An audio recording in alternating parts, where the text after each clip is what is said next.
Welcome, everyone. Today you are here joining me, Chef Tyler, at the Bangor Crossing Cooking School. And today we are talking all things holiday rib roasts. Nothing says I love you and Christmas than a big giant steaming hunk of beef, right? I'm sorry, that's just what it is, right?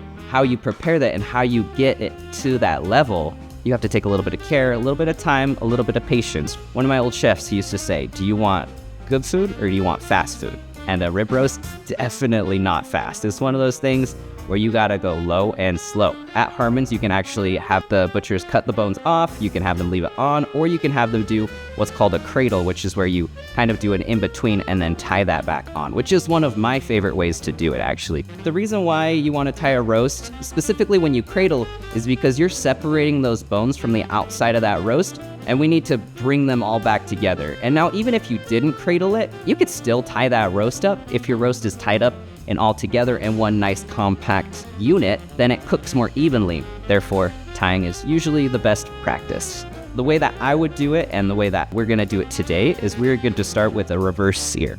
So what that means is that the roast, we're gonna start low and slow in the oven. After we've done the tying and the processing and seasoned it all up, we're gonna get it into a tray. Then in that tray, we're going to put it into a rack, and that's going to help kind of circulate air all around that roast. And then we're gonna go low and slow in the oven.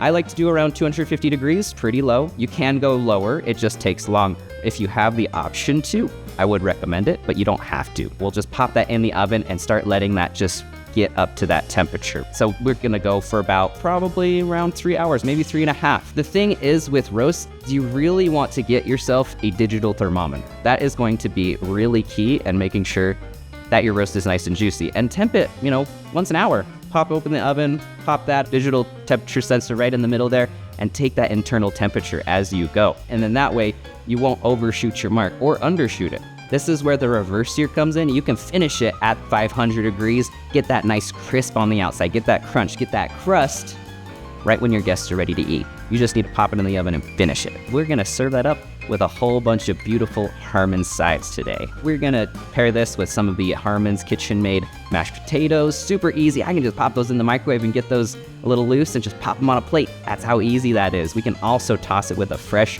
Iron Man salad, also made by the kitchen department. And is it really a holidays if you don't have a buttered roll? So we're gonna use some cinnamon honey butter with some hollow tree honey. Also going to use the beehive rolls that also have butter and honey in them. Oh my gosh. Let's put this all together. Let's put it on a plate and let's stuff our mouths because I'm ready to eat this. Thank you guys, everyone, for watching. It's been a pleasure. Hopefully you go out and run and grab those roasts from your nearest Harmons. Have a great day, and thanks for stopping by. I hope you have a good one.